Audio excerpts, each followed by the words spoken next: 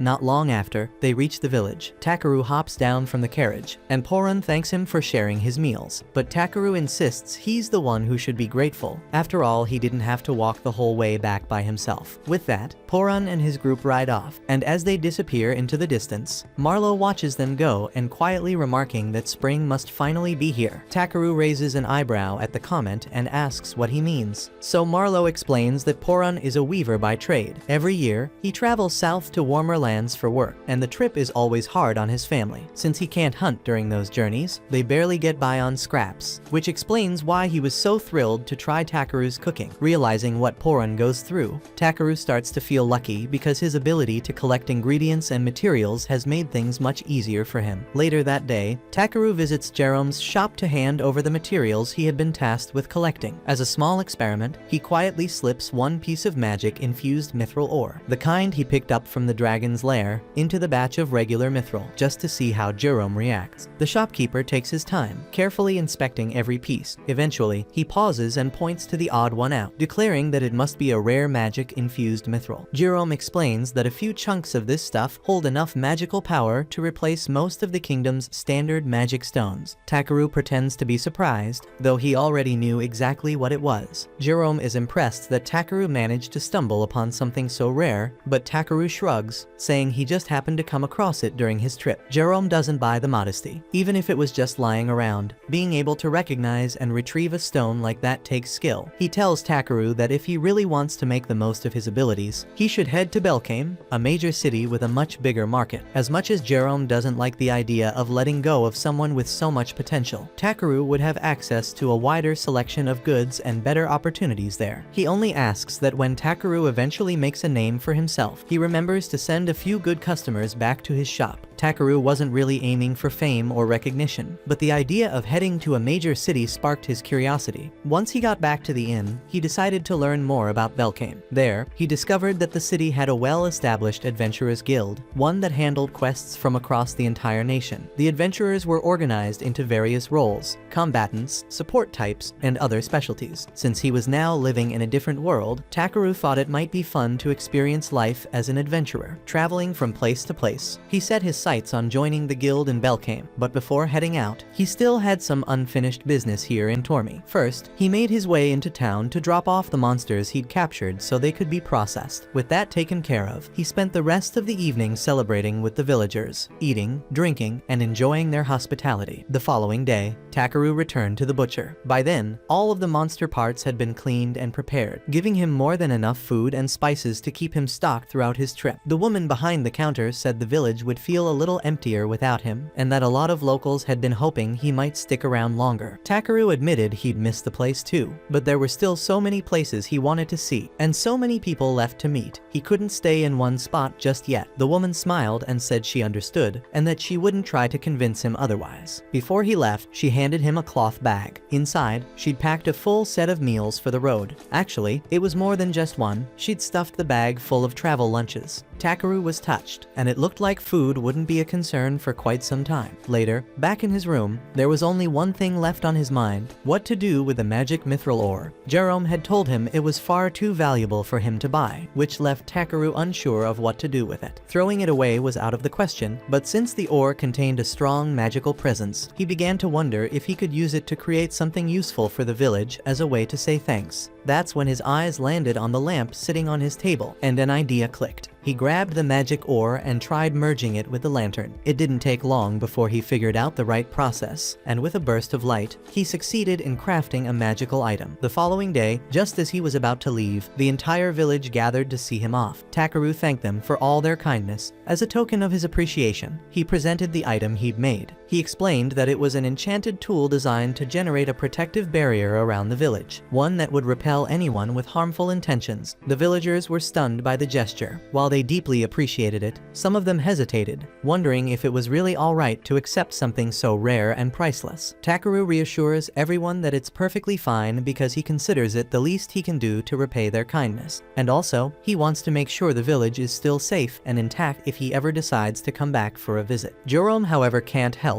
but wonder what kind of power source is behind the device. Curious, he opens it up for a closer look, and sure enough, inside is the magic-infused mithril ore, worth a fortune. He's about to object and say they can't possibly accept such a valuable gift, but by the time he turns around, Takeru has already slipped out the gate and disappeared down the road, so it's too late to return it now. As Takeru makes his way toward Belkame, he takes a moment to appreciate the quiet countryside. The breeze is calm, the view is peaceful, but that doesn't last. Up ahead, standing square in the middle of the road, is a giant crab that looks like Mr. Salta. At first, he's a bit taken aback, but once the surprise wears off, Takeru checks Mr. Salta's stats and quickly realizes there's nothing too threatening about it. What really grabs his attention is the line that says it's edible. With a smirk, he decides tonight's dinner is going to be seafood. He casts a body enhancement spell to get ready for combat, but before he can even throw a punch, B zooms past him and lets out a piercing sonic scream that knocks the crab out cold in one hit. Takeru's amazed because he had no idea B had that kind of power. But there's no time to celebrate yet, as two more crabs appear out of nowhere. Thinking he's safe by standing in the center of the road, since crabs are supposed to only move sideways, Takeru relaxes. That is, until the crabs charge straight at him. Turns out these ones can move forward just fine, and in seconds, they've flanked him. As the claws close in, B reacts quickly and lifts Takeru into the air. The two crabs crash into each other below, giving him a lucky escape. Takeru thanks B for his fast thinking, but the fight isn't over. The first crab has recovered and lunges forward in a blind charge. Takeru summons his staff and smashes the crab straight into the sky, finishing it off for good. With the danger cleared, it's time to start preparing the meal. Takeru hardens his arm into a blade-like edge and starts cutting off the crab's claws and legs. After a few minutes of work, everything's ready to be boiled. He pulls out an enormous cooking pot and tosses all the crab parts in. He adds water, a generous amount of salt, and lets everything cook for a few hours. When it's finally done, the two of them sit down to eat. The crab meat is delicious, sweet, rich, and perfectly cooked, so Takeru and B devour every bite. From now on, Takeru decides he's going to start hunting and eating as many monsters as he can. If every battle leads to a new kind of meal, then he's all in. After a few days, Takeru and B finally arrive at the gates of Belkame. He stops for a moment, taken aback by the sheer size and grandeur of the city's fortified walls. They're massive and beautifully built and far more impressive than anything he's seen so far. As he approaches, he notices a long line of travelers waiting to be inspected before entry. Takeru joins the line, but before it's his turn, he discreetly casts a spell to mask his magic bag, because he figures it wouldn't be a great idea for the guards to find out he's carrying an item with infinite storage. When his name is called, Takeru is led into a separate inspection room by the guard. One of them begins checking through his belongings, while the other asks about the reason for his visit. Takeru replies that he's here to register with the Adventurers Guild. The guard nods, saying that makes sense because Belkame is home to the largest guild on the entire continent. He doesn't think Takeru looks suspicious, but protocol is protocol, so he tells Takeru they'll be running a scan using something called Powerless. Takeru blinks because he's never heard of it before, so he asks how it works. The guard explains that Powerless is a magical tool designed to detect if someone is hiding anything shady. Takeru agrees, and the guard holds out the device, scanning him from head to toe. After a few seconds, the results come in, and nothing out of the ordinary imaginary? Feeling curious, Takeru activates his ability and takes a peek at what the guard actually saw. A stat window pops up, showing that Takeru is marked as a magic user. Nothing else. That's a relief because none of the powerful skills or blessings he got from the deity showed up, which means his secrets are still safe. The guards give him the all clear, but just before letting him go, one of them stops him with another question. It's not a serious issue, but he's curious why Takeru's stat window shows a blessing of the dragon's tag. Takeru calmly explains that it's probably because of his pet. He calls B out, and the tiny dragon emerges, and both guards are stunned by how adorable she is. Fortunately, there are no regulations against pet dragons in Belkane, so they give him permission to enter the city with her. The only condition is that she needs to wear some kind of tag or mark to show she belongs to him, in case something happens. Takeru didn't bring a collar, but then he remembers the lucky charm he received from Poron's kids a few days ago. He pulls it from his bag and carefully ties it around B's tail, and the guard nods in approval that it'll work. They mention that they'll still need to submit a formal notice to the mayor's office about a dragon being registered in the city, but that's their job, and Takeru doesn't need to worry about it. After returning his bag, they point him down the main road and tell him that if he keeps going straight, he'll eventually reach the Adventurers Guild. As Takeru steps into the city for the first time, he's blown away by how lively and beautiful it is, far beyond what he expected. Just then, B points her tiny claw toward a large building at the end of the main street. Judging by its size and design, it's definitely the Adventurers Guild. Without hesitation, Takeru heads over and steps inside for a look around. Not long after, a woman named Ariana walks up and greets him warmly, welcoming him to the Adventurers Guild Europa. They're always happy to welcome new members, so she invites him over to the front desk to begin the registration process. She hands him a form and asks him to write down his name and current job. It sounds simple, but for a moment, Takeru pauses and realizes something odd. He still doesn't understand how he can read and speak the language of this world so fluently. After filling everything out, Ariana follows up by asking if he has any experience with combat. Takeru casually mentions that he's taken down a griffin, fought off a bunch of wolves, and even handled a couple of oversized crabs. It all sounds a bit too convenient, and Ariana quietly wonders if he's exaggerating, so she asks if he has any proof. Takeru says he does, but warns her that it's kind of big. Ariana, thinking it's nothing serious, tells him to go ahead. To her absolute horror, Takeru pulls a massive crab from his inventory and drops it right on her desk. The sheer weight of it splinters the wood into pieces. He instantly realizes he might have gone a bit overboard, but in his defense, he did warn her. All the other adventurers quickly gather around to see what's going on. The guild master arrives, asking what the commotion is, so Takeru deadpan replies that he just wanted to show Ariana his crab. The guild master, staring at the ruined desk and giant crustacean, says he can see that, but he's more curious about how Takeru pulled it out so casually, and he suspects an item box. He asks where Takeru got it, and Takeru explains that it was a gift. The guild master activates his own ability to confirm. It's similar to Takeru's scan, but instead of a stat window, he can read a person's aura and judge their intentions. Takeru's aura gives off nothing suspicious, so he decides there's no need for punishment, just an honest mistake. He says they can appraise the crab and offer a payout by the end of the day, but Takeru surprises everyone again by saying he actually plans to eat it later. The entire guild goes silent, stunned by the statement. The crowd grows even larger, so Ariana hurries to wrap things up and suggests they move to the next room. Once they're seated at a different desk, Ariana tells him the crab definitely proved his strength, no doubt about that. She then finishes processing the paperwork and hands him his official guild armband. She admits that someone of his caliber should probably be starting at a much higher rank, but guild rules are strict, and every newcomer starts at F rank. That said, with skills like his, she expects him to move up fast.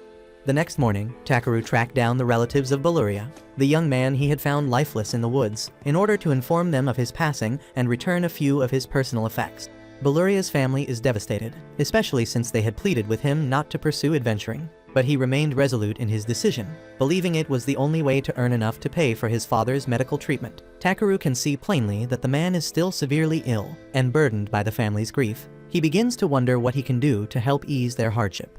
Later, he visits the guild to sell a collection of herbs, and the clerk is visibly impressed by the sheer size and quality of the mushrooms and leaves he's brought in. Right then, Ariana shows up looking for Takeru, and it seems he's gained a strong reputation around town lately, as several new job postings have specifically requested him by name. Takeru is glad to know that people hold him in such high regard, but with limited time, he explains to her that he'll only accept a few tasks for now. Following that, Takeru heads to the bathhouse for a long, soothing soak, and a short while later, Clay arrives and takes the spot directly beside him. Takeru is caught off guard by his appearance, since Clay usually doesn't show up around this time. But he mentions that rain's on the way, so he wanted to bathe early. While they're there, Clay brings up a question and asks if Takeru knows how to use healing magic, since there's been talk that he treated a sick man in the slums free of charge not long ago. Takeru confirms it's true, and Clay is genuinely shocked to hear it, considering that most healers ask for a hefty payment. As Takeru reflects on it, he begins to wonder whether the healers who do charge might hold a grudge against him for upsetting their business. But the fact that this is his only concern makes Clay chuckle. He then urges Takeru to take the official rank assessment so he can move up in rank. But Takeru replies that he's content with how things are and has no real desire to climb any higher. Clay recognizes that Takeru has a laid-back nature, but still cautions him that maintaining such a low profile could eventually attract the wrong kind of attention. As he gets up to leave, he advises Takeru to gain a better understanding of how the world operates. Later, Takeru returns to the guild with another batch of herbs, and the clerk sincerely thanks him for his consistent effort, though he once again wishes Takeru would pursue a higher rank, one that would be easily attainable for someone of his skill. Takeru, however, repeats that he's content right where he is and has no plans to rise beyond F rank. Right then, a sudden uproar erupts inside the guild as news breaks that a large horde of goblins has been sighted near the city. The guild master immediately issues a directive for all adventurers ranked D and above to prepare for combat. He then turns to the receptionist and inquires if any A-rank adventurers are available to participate in the operation. But unluckily most have already departed on various missions, leaving only one A-ranker in town, and it's Clay. The guild master breathes a sigh of relief, knowing they'll at least have the support of the Honorable Dragon King. So he instructs Muesli to go and notify Clay of the situation immediately. Takeru watches all of this unfold, and while he could probably wipe out the entire goblin force without breaking a sweat, he's only an F rank, so technically, there's no obligation for him to get involved.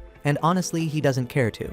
Yet the guild master isn't fooled by Takeru's act, and he calls him out directly, making it clear that he's joining the mission whether he likes it or not. Not long after, once all the adventurers are assembled, the guild master outlines the details of the upcoming operation.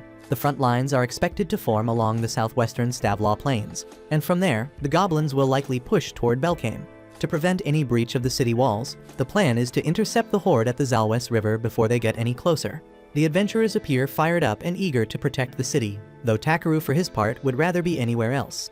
Right then, two nearby adventurers notice that Takeru is listed as F rank and question why someone so low-ranked would be allowed to take part in an operation like this. At that moment, the guild master returns and admits he's not entirely sure either, and he just knows that his staff won't stop talking about how amazing Takeru is, so he figured it might be worth bringing him along. He acknowledges that he can't officially compel an F rank to join a combat operation, and doing so would put the Union on his back. But there's no rule against asking one to collect valuable monster materials in the field. With that, the guild master walks away, and Muesli approaches to apologize to Takeru. She's just as confused as he is about why the guild master would drag an F rank into a battle, but yet she promises to do her best to support him out there. Takeru isn't sure what she means, so Muesli clarifies that she knows a bit of healing magic and will be assisting as a field medic. Takeru understands why she'd be brought along, but as he looks at how excited she is to charge into what could easily be a bloodbath, something in his gut tells him this mission is going to go sideways fast. Not long after, Takeru and Muesli arrived at the rear outpost, and the instant they get there, she gets startled by a bird and instinctively latches onto Takeru's arm. He politely asks her if she could let go, but Muesli is far too shaken to loosen her hand. She keeps insisting that she's not scared in the slightest, but Takeru's not buying it. He points out that they're stationed at a rear outpost, well away from the actual battlefield, so the likelihood of her encountering any real monsters is minimal. He reassures her there's absolutely nothing wrong with feeling scared. After all, even the bravest warriors feel fear sometimes, so what matters is doing your best with whatever strength you've got. Moved by Takeru's words, Muesli brightens up, promises to give it her all, and dashes off toward one of the nearby tents. Just then, Clay steps out and can't help but laugh at how Takeru just gave an encouraging speech about courage when he himself was doing everything he could to dodge the battlefield earlier. Takeru acknowledges the irony in that, but explains that he simply prefers not to get involved in trouble unless absolutely necessary. And speaking of staying out of fights, Takeru is surprised to see Clay lingering at the rear base because he expected him to be out front with the others. Clay admits that some old wounds have started acting up, and his body isn't holding up the way it used to. Takeru asks if he's referring to the scars he noticed on his back at the bathhouse. Clay tenses up for a second, expecting Takeru to judge him for carrying such disgraceful marks. But Takeru seems unfazed. Clay explains that scars on a warrior's back are seen as a stain on one's pride, and they suggest you were injured while fleeing from a fight. But Takeru doesn't view it that way, and he can tell those wounds were earned protecting someone. And the fact that he was badly injured yet still survived is something to be proud of, not ashamed of. Right then, a deep rumble echoes in the distance, the unmistakable sound of hundreds of footsteps drawing near. Clay immediately realizes that the guild master's front-line defenses must have been compromised and that the enemy is closing in fast, so he grabs a spear and tells Takeru he's heading out to intercept them. And even though his old injuries are flaring up again, Clay firmly declares that he'll defend Takeru no matter what, even if it costs him everything.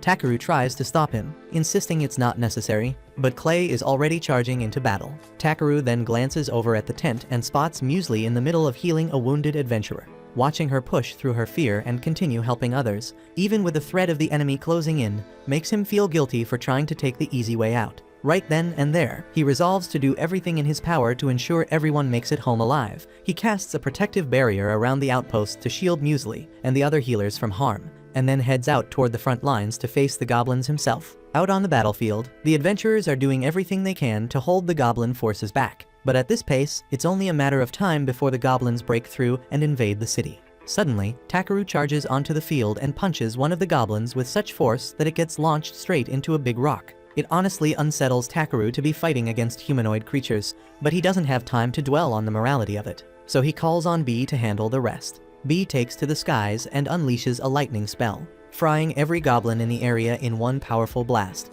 With the threat neutralized for now, Takeru rushes over to check on the others and asks what happened. Diego explains that their formation had been holding strong at first, but the situation turned the moment a high-ranking goblin sergeant appeared. From there, everything started falling apart. But luckily Clay arrived just in time and managed to drive the goblin sergeant away.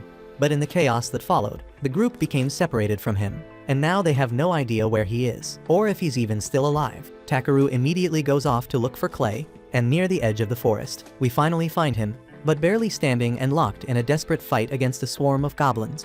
Clay manages to take out a few using his spear, but the pain from his old injuries is flaring up badly, and it eventually brings him to his knees. The goblins seize the opening and rush him from behind, but before they can strike, Takeru arrives just in time and electrocutes them on the spot, saving Clay's life. Clay is stunned to see Takeru and yells at him to leave, insisting that it's far too dangerous to be here. But Takeru quickly points out that Clay's the one suffering from a serious injury and shouldn't be pushing himself this hard. Right then, the two hear the ominous footsteps of the goblin sergeant drawing near. It suddenly charges at them, but both manage to leap aside just in time. Retreating would be the safest option, but there's no way they'll outrun the goblin sergeant now. Despite the intense pain coursing through him, Clay plants his feet and takes a battle stance. He says he'll hold the goblin off long enough for Takeru to escape, because no matter what, he refuses to let his friend die out here. Takeru is genuinely moved by Clay's determination, so he suddenly asks if those scars on his back carry any emotional significance. Clay thinks it's a strange question to ask in the middle of a battle, but replies that the scars only serve as a painful reminder of his past failures, so he hates them with every fiber of his being. Takeru takes that as a sign that he wouldn't mind if they were erased, and before Clay has the chance to ask what he means, Takeru pulls out a vial of Valdia's enchanted water and splashes it onto him. He then casts full-body healing magic over Clay, intending to erase the scars completely. However, it ends up triggering an unexpected side effect, because while the scars do disappear, it also causes Clay to evolve, turning his body pitch black. Neither of them has a clue what just happened. Clay is stunned by the transformation, but the pain from his old wounds has vanished, and he suddenly feels stronger, far beyond what he thought possible. Driven by adrenaline and curiosity, he charges at the goblins to test his new strength, and within seconds, he annihilates the entire enemy horde effortlessly, without even breaking a sweat. At night, Clay visits Takeru's room, and he's reverted back to his usual appearance, but he can still feel a powerful energy simmering inside him.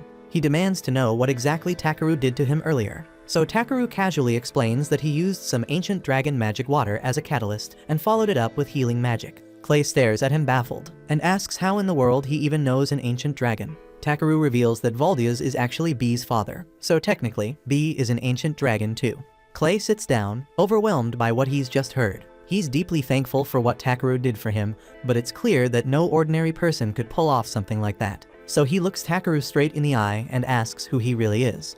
Takeru hesitates for a moment, realizing he may have revealed a bit too much.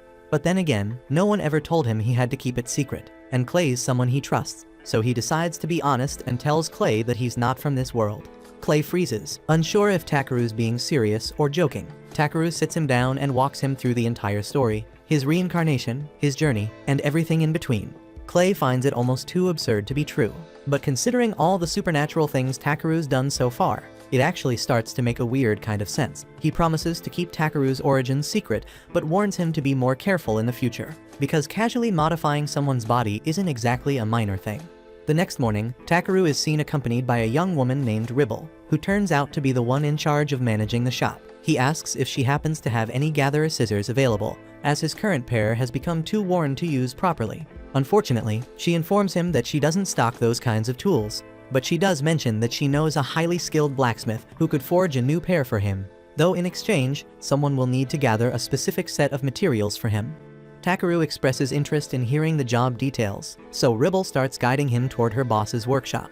As they make their way through the halls, Takeru catches sight of several blacksmiths working diligently in the forge. He's clearly impressed by their craftsmanship, and Ribble agrees wholeheartedly, admitting it's why she dreams of becoming a skilled blacksmith herself and forging a legendary blade worthy of a hero someday. Eventually, they arrive at the workshop, and Ribble proposes the idea of having Takeru gather some Ildra ore, the rare mineral required to forge the sword. But her boss shuts it down instantly, saying there's no way he's letting a gatherer venture into those damn mines. Ribble pushes back, suggesting he should at least consider it, and the two begin arguing, while Takeru remains confused, having never even heard of Ildra ore.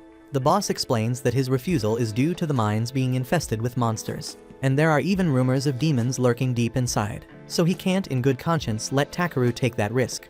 Ribble admits that the number of miners has recently dropped, but the boss figures she conveniently left that part out when talking to Takeru. He tells her bluntly that any blacksmith willing to endanger others for personal ambition has no right to wield a hammer. Realizing her mistake, Ribble sincerely apologizes to Takeru and tells him to just forget about it. But despite the risk, he still seems intrigued and asks whether Ildra ore is truly the only material capable of making the sword. Ribble confirms that it is, so Takeru offers to gather the ore in return for a specially crafted pair of scissors. The boss turns to him and asks if he even paid attention when they mentioned the monster threat. But Takeru calmly replies that he's capable of handling anything down there, so they shouldn't worry. To prove it, he pulls out one of the crab claws he's kept with him, a beast even B-rank adventurers would hesitate to face. And seeing that, the boss begins to realize Takeru might actually be up to the task. Takeru heads out right away toward the Ryuhai mines, and during the trip, the other passengers in the carriage begin chatting about how odd it is that all the poisonous herbs in the region vanished overnight. Takeru grows a little uneasy, suspecting he may be the cause for overharvesting, but he quickly brushes the thought aside. A short while later, the carriage drops him off, and he notices he's near a horse farm, so he decides to take a quick look around. While there, he spots the elf girl he encountered earlier, and it looks like she's in the middle of a disagreement with the farm owner. She apparently requested a white horse that could soar through the sky, but the farmer is now showing her a massive raven instead. The farmer explains that in this area, the word horse is used more as a general term than a literal one. Basically anything that can carry cargo qualifies as a horse, whether it's an actual horse or a freaking giant bird. Realizing the misunderstanding was her fault for not being more specific, the elf apologizes for causing a scene. The farmer assures her it's not a big issue, but if what she truly wants is a white Pegasus, then her best bet would be to look in the Dwarven Kingdom. Without any hesitation or preparation, she immediately sets out in that direction.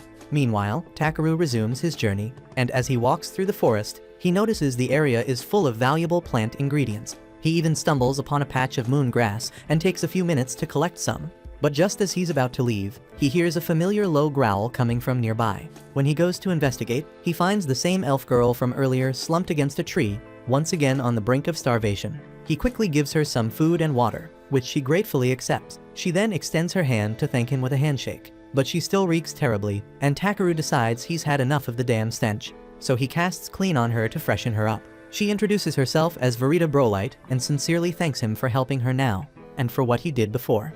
Takeru tells her there's no need for thanks and turns to leave, but Brolite stops him, saying she wants to repay his kindness. Takeru explains he didn't help her expecting any reward. Still in that case, Brolite insists on traveling with him to assist however she can. Though Takeru tries to decline, she won't take no for an answer, so he ultimately lets her tag along. Over the next few hours, Takeru continues collecting herbs from the forest, and Brolite does her best to help. though she mostly ends up gathering a bunch of completely useless stuff. Like shit, literally. After a while, it comes time to set up camp, so Brawlite offers to gather some firewood. Takaru tells her there's no need, as he already has a few fire magic stones he can use instead. But Brawlite points out that it's important to leave signs of a real campfire in places like this because it helps let other travelers know the spot is safe to rest. Takaru admits she makes a valid point. So Brawlite disappears into the woods, and not long after, she returns carrying a massive log slung over her shoulder. Takaru tells her they can't exactly burn something that large for firewood. But Brawlite simply replies that she's not finished yet. Without hesitation, she tosses the log into the air, draws her blades, and slices it into dozens of smaller pieces in a single swift motion.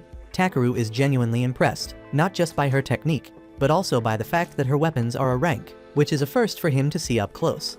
Later that night, Takaru prepares a pot of soup, and the moment Brawlite tastes it, she's completely stunned because she's never had anything so delicious before. As they enjoy their meal, she asks if he's heading to the Dwarf Kingdom too. So Takaru replies that he's on a mission to gather Ildra ore from the Ryuhai mines located there. And as for Brawlite, she explains that she's on a quest to find a white Pegasus because it's her sister's biggest wish to see one, and she's determined to make that happen. That being said, she's just enjoyed another delicious dinner thanks to him, which means her debt has grown even more, and she insists she must repay him. So Takaru asks if he can hire her as a bodyguard. Since there's still a lot about adventuring he's unfamiliar with, Brawlite gladly accepts, saying she'd be more than happy to protect him. And for the first time, Takaru realizes that when she's not half-starved or collapsing from exhaustion, Brawlite actually looks quite beautiful. Unfortunately, he doesn't get much sleep that night because both Bee and Brawlite snore incredibly loudly, making it nearly impossible to rest. The next morning, they continue on their journey until they spot the Dwarven Kingdom just across the river. Once they arrive, they head straight to a nearby tavern to enjoy some of the local cuisine. They're served a dish of roasted meat wrapped in jupes, a dwarven specialty. Takaru tries it and instantly falls in love with the taste, and Brawlite agrees it's just as good as her friend described. Curious, Takaru asks what kind of friend she's referring to, and she explains that it was a lizardman she once knew. He laughs, saying what a coincidence that is, because he also knows a lizardman, and coincidentally he has been sitting right behind them this entire time. Takaru is caught off guard to see Clay here, and Clay immediately asks why Takaru left town without giving him any prior notice. Takaru proceeds to explain the entire situation, and although Clay understands, he points out that Takaru's current rank is still too low to officially take on a task like gathering Ildra ore from the mines, meaning he won't be able to submit it to the guild for proper evaluation. He then asks if Takaru is at least getting a decent reward for his efforts, and Takaru replies that Grusus has agreed to craft a high-quality pair of scissors for him in return for the ores. Clay is momentarily speechless, clearly thinking that's a lopsided deal. But Takaru insists that a reliable pair of scissors is crucial for any serious gatherer. If Takaru genuinely feels satisfied with that as his only compensation, Clay sees no reason to argue. However, he says he'd like to tag along on the mission. He was already planning to head into the city to get his spear repaired anyway, so he suggests Takaru just consider it a slight detour. But before Takaru has the chance to turn him down, Berlin unexpectedly chimes in, suggesting Clay take on the role of Takaru's bodyguard as well. So it seems like Takaru is now stuck with their company whether he likes it or not. The following day, they make their way to the gates of Vostrial, and they're met with a lengthy line outside, so it looks like they'll be waiting quite a bit to get in. That is until Takaru notices Clay speaking with the guards nearby, and a few minutes later, they're waved past the crowd and granted direct entry, thanks to Clay's reputation. Once they're inside the city, one of the guards pulls Clay aside to deliver a message. The king is requesting an audience with him. This completely surprises Takaru because he had no idea Clay was on a first-name basis with the ruler of the Dwarf Kingdom. Clay brushes it off, saying the story is kind of long, but the guard interrupts and says it's actually pretty straightforward.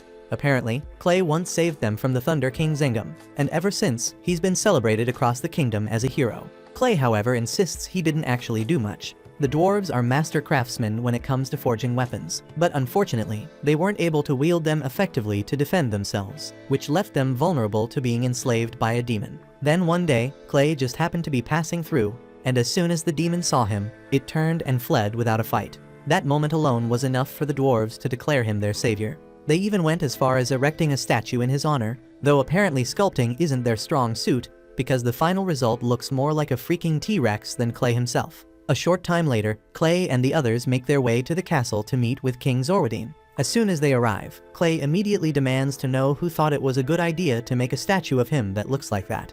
Zorwadin replies with a laugh, saying he just thought it looked cool that way.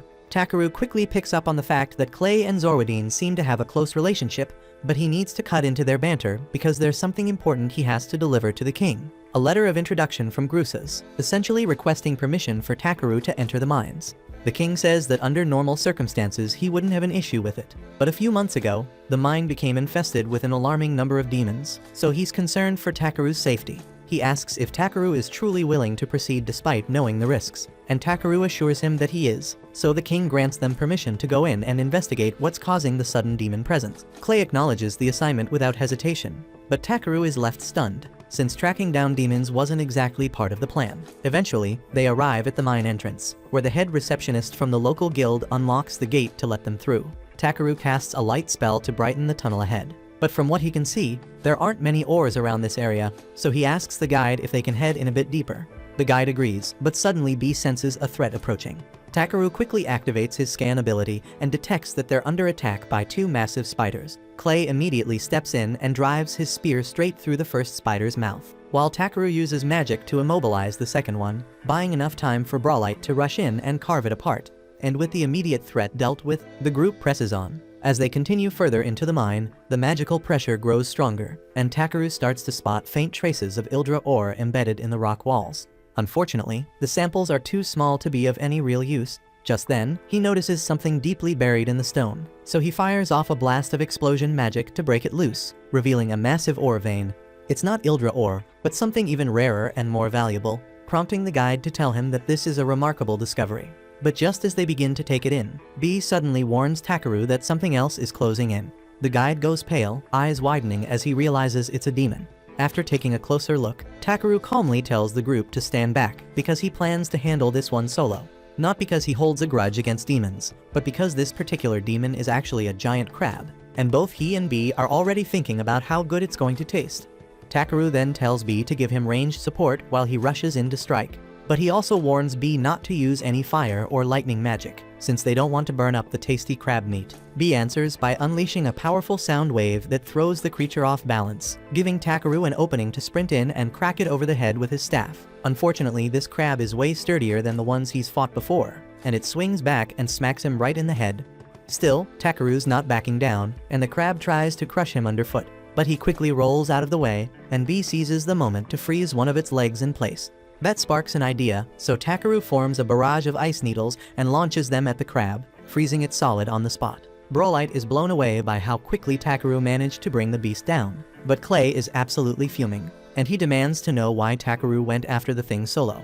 Takaru admits he might have gotten a little ahead of himself, and says he didn't want Clay or Brawlite stepping in because if they used their nasty weapons, it might have ruined the meat. Clay is stunned that Takaru actually intends to eat the monster. Still, he sets that aside and reminds Takaru that he's here as his bodyguard, which means it's his job to fight and protect him no matter what. He urges Takaru to start relying on his teammates more often, and even though Takaru had no real trouble dealing with the crab on his own, he acknowledges Clay's point and offers a sincere apology, promising to count on him more in the future. Clay is happy to hear it, and says that if Takaru plans on eating the crab, they'd better get started dragging it out of there. Sometime later, Takaru and the others have moved the crab's body and are now busy mining. They've already cleared out the visible gems, but Takaru thinks there's a decent shot they might uncover a bigger ore vein if they keep digging. The guide accompanying them is beyond grateful because Takaru didn't just take out the demon that had been terrorizing the mines. He also helped discover a fresh supply of valuable resources, and the guide has no idea how they'll ever repay him.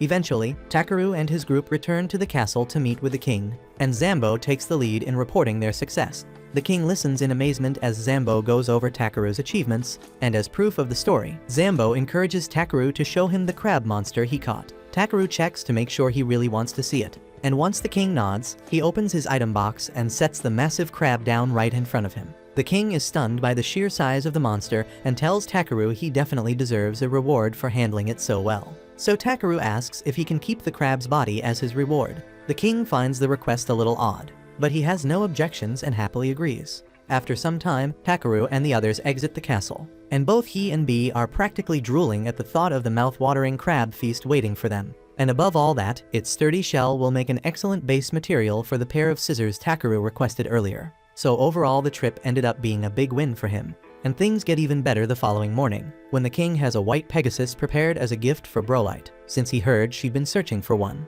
The king also had Clay's spear reforged and upgraded, and he's clearly satisfied with the result. Brolite announces that she needs to head home, as the Pegasus is technically a gift to her sister, and she expresses her heartfelt thanks to Takeru for everything he's done. He tries to brush it off and tells her it was nothing, but she insists that she'll find a way to repay him, even if it takes her a lifetime. Afterwards, Takeru and Clay return to the guild, and Ariana greets them the moment they step through the door. She's relieved to see Takeru back safely, but she's caught off guard when she notices Clay with him, so she immediately asks if the two of them have formed a party. Takeru is about to explain that they just ran into each other by chance, but before he can say a word, Clay cuts in and confidently declares that they have indeed formed a party. Ariana lights up at the news, and before Takeru can correct her, she's already off to inform the guild master. Takeru turns to Clay and asks why he'd say something like that, but Clay shrugs and says there's no harm in it. He knows Takeru's not your average human, and he clearly has a knack for stumbling into all kinds of trouble. So Clay figures someone's gotta be around to keep him in check. As much as Takeru dislikes being cornered into things, he admits to himself that having Clay as a partner might not be so bad after all. The two of them then sit down for a proper chat, and before long, they officially agree to form a party, which they call the Azure Black Brigade. After that, Takeru heads over to the smithy to drop off the materials he gathered, and the moment the shop owner lays eyes on all the raw Ildra Takeru brought in, he's absolutely floored. Takeru begins to worry that something might be off, so he had assumed that bringing pure Ildra would be more valuable than regular Ildra ore, but now he's beginning to doubt himself. He asks if they'll still be able to complete the project using the Ildra he delivered, and both Ribble and Grusas are instantly moved to tears. They never imagined they'd ever get their hands on such an untainted form of Ildra. Takeru feels relieved that they're pleased with what he brought, though he certainly wasn't expecting such an emotional reaction. Once the two finally compose themselves, they turn to Takeru and explain that while they're incredibly grateful, there's simply no way they could afford to pay him for the full value of this much pure Ildra. But Takeru quickly tells them not to worry about money, since what he really wants is a custom-made pair of scissors, forged just for him. And before they get started on that, he asks them to use this Ildra to craft the finest sword they've ever made, one worthy of winning the upcoming swordsmithing contest. About 2 weeks later, Takeru is at the tavern enjoying a cold mug of beer when he's suddenly interrupted by Wade. Wade says someone important is looking for him, and they left behind a letter requesting a meeting. Clay takes one glance at the seal on the envelope and immediately recognizes it as the crest of the House of Lucilevach. Wade goes on to explain that the letter is from the local lord himself, and Takeru doesn't like where this is going, because it already sounds like the kind of headache he'd rather avoid. He starts thinking up excuses to dodge the meeting, but Wade reassures him that, while the man is a noble, he's not the uptight or overbearing type, so there shouldn't be any trouble. Trusting Wade's judgment, Takeru opens the letter to see what it says. Inside is a formal invitation for both Takeru and Clay to visit the Lord's manor so he can personally bestow honors upon them. Clay is caught off guard that his name was included too, but Wade explains that the Lord likely heard the two of them had recently formed a party and decided to invite them as a pair. While the idea of being honored sounds nice on the surface, Takeru has a feeling this whole ceremony is just a convenient excuse to get him to show up. Clay agrees, suggesting that the real reason for the invitation might be B. Since baby dragons are extremely rare, the Lord probably just wants to lay eyes on one. That idea sets Takeru on edge, and he doesn't want to risk someone trying to take B away from him. But Wade assures him that the Lord wouldn't pull anything like that, and more importantly, he doesn't even have the authority to claim someone's pet. Takeru's still a bit uneasy, but after thinking it over, he decides to go. So he and Clay hop into the noble's carriage and head toward the manor for the meeting. As they head toward the manor, Takeru starts to notice that a lot of people are staring, but Clay tells him that's perfectly normal. After all, it's not every day someone gets summoned to the Lord's estate. Takeru asks why that is, and Clay explains that if the Lord chooses to back you, your entire career as an adventurer can shift dramatically for the better. So it's something almost every adventurer dreams about. Once they arrive, Takeru is struck by how massive and elegant the manor is. At the front entrance, they're greeted by Raymond, the head butler of the estate. He politely welcomes them and leads them inside, right past the grand foyer. Takeru spots a line of maids waiting to greet them, and he's genuinely impressed by how polished and coordinated everything seems. As they approach the staircase, a man walks by, but rather than acknowledging their presence, he throws them a dismissive glance and carries on like they're invisible. Takeru brushes it off because he's not easily rattled by rude behavior. But just a moment later, a young girl suddenly darts down the stairs and starts demanding that he hand over B, saying she wants him for herself. Takeru coolly replies that there's no chance of that happening, and the girl looks stunned, like no one's ever told her no before. She begins lecturing him about how dragons are noble creatures, and that, as such, only someone like her should be allowed to own one. but she's clearly reciting something she was told to memorize. While she's rambling, Takeru opens her status window and sees that her name is Tiris, the Lord's daughter. She doesn't strike him as a bad kid, so he kneels down and gently asks her why she believes she deserves B in the first place. Tiris becomes slightly flustered and admits that Bernard told her all adventurers are beneath nobles, and that if you give them an order, they have no choice but to follow. That explains a lot, and it's clear Bernard has been filling her head with nonsense. But Takeru doesn't have a clue who that guy is. For now, he calmly tells Tiris that B isn't just a pet, he's part of his family, and there's nothing in the world that would convince him to give him up.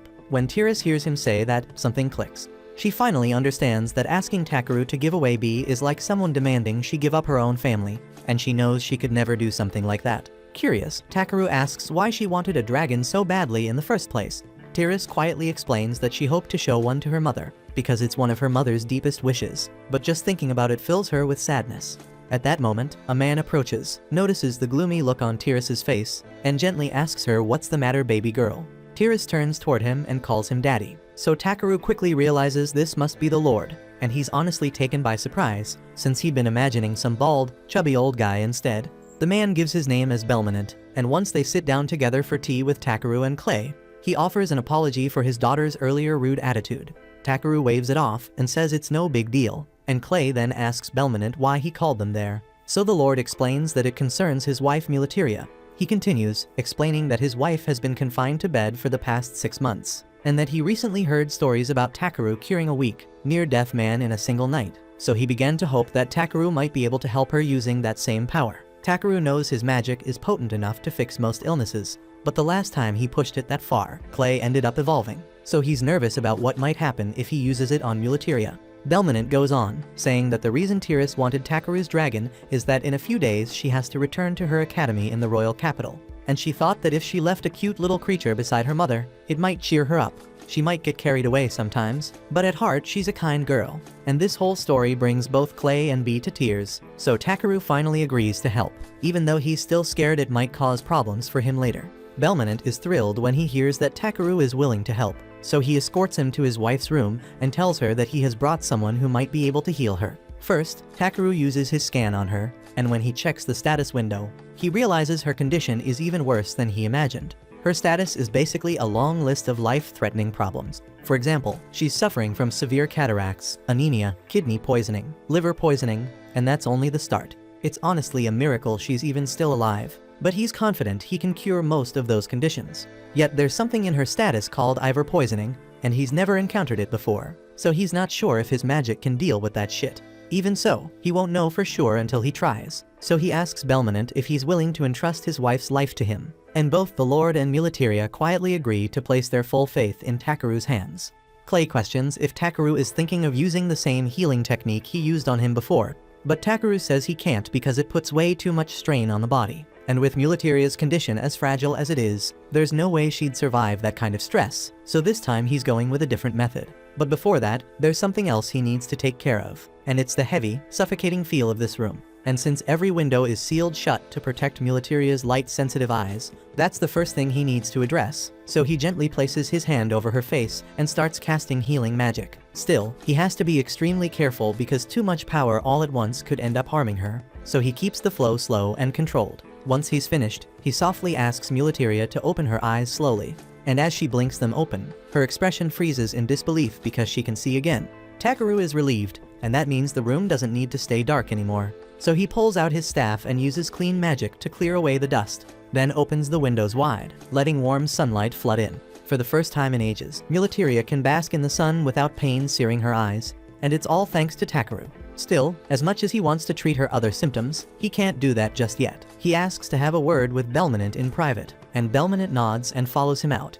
Once they're alone, Takeru tells him straight that his wife is suffering from something called Ivor poisoning, and based on the symptoms, she must have ingested the toxin. Belmonent is about to deny it because there's no way Mulateria would ever eat something so dangerous. But then it hits him that she didn't take it by mistake, and someone's been poisoning her, and the fact that he never caught on makes him feel sick. He asks what he can do to help, but Takeru admits he doesn't know how Ivor toxins function, so he can't treat her. He asks if Belmonent can track down an antidote, but Belmonent says it's not possible because Ivor toxin is a lost poison, ancient and forbidden, and since the knowledge of how to create it vanished long ago, The recipe for the antidote was lost along with it. Still, Belmonte has one lead and pulls out a stack of old record books from the library, and explains that these contain journals and notes from all the lords who came before. So if there's anything left about the Ivor toxin, it might be buried in these texts. The issue is, every book is written in an ancient language that no one's managed to decode for decades. But thanks to Takeru's translation skill, he's able to read them without much effort.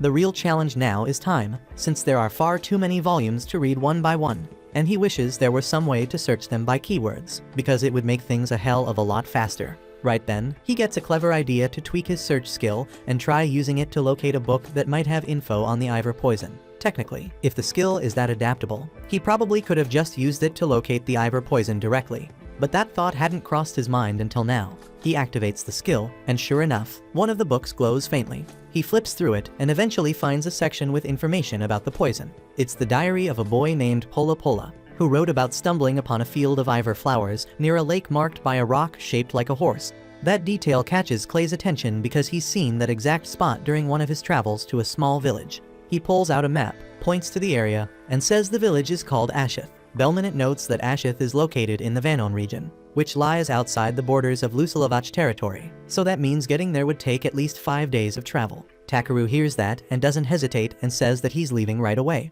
While the horses are being prepared, Bernard watches from a castle window, a bitter expression clouding his face. Meanwhile, Takeru stands near one of the castle walls, carefully placing a few magic crystals on the ground. Belmonte walks up and asks what he's doing, and Takeru explains that he's just setting up a safeguard, just in case someone decides to target Muleteria while he's away. At that moment, Tiras comes running over to speak with Takeru, and she wants to apologize for how she acted earlier. He came all this way to help her mother, and she treated him coldly without a reason, so she's ashamed. But Takeru reassures her that what matters is that she recognized her mistake and chose to correct it, and that alone is a rare and valuable trait. The ability to admit you might be wrong is a sign of real growth, and it means she's already on the path to a meaningful life. He asks her to always think things through before acting in the future, and she promises she won't make the same mistake again. Before he goes, there's one more thing he wants to tell her. He warns Tiras that while he's gone, someone might try to twist things, say that he's the enemy or that he's deceiving her. If that happens, he asks her not to give any immediate answers. Instead, she should go straight to her father and talk things through first, and Tiras promises to remember that. With that, Takeru and Clay set out, and to make the long journey as fast as possible, he casts speed-enhancing magic on the horses. During the following days, Takeru and Clay make their way toward the village of Ashith.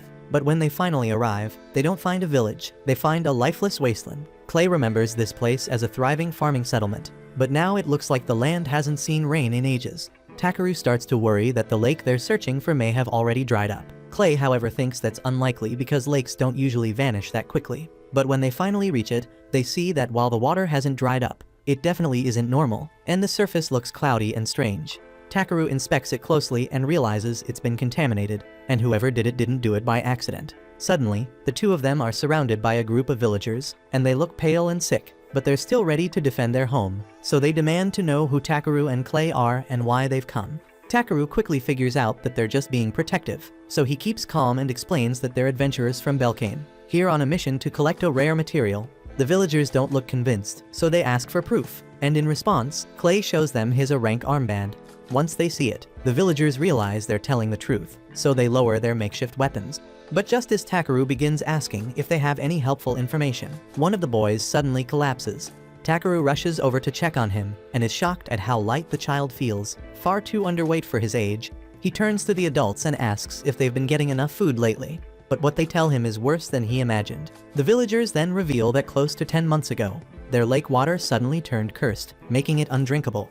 Not long after, the same thing happened to the water in their well, leaving them with no clean water for their people or their crops. But just when things looked hopeless, a merchant named Ingash appeared, and he claimed he could help, but only if they gave him a rare flower that grows near the lake. The exact location of the flower is a village secret, so they couldn't just hand it over. Still, they were desperate, so they made a deal. In return for one flower every month, Ingash would deliver 60 barrels of water. But that amount wasn't nearly enough to drink and grow food at the same time. So for months now, they've been slowly starving. After hearing everything the villagers have told him, it becomes crystal clear to Takeru that Ingash is the one behind this mess. So he tells them flat out that the man is definitely evil. The villagers are stunned because they truly believed Ingash was just trying to help.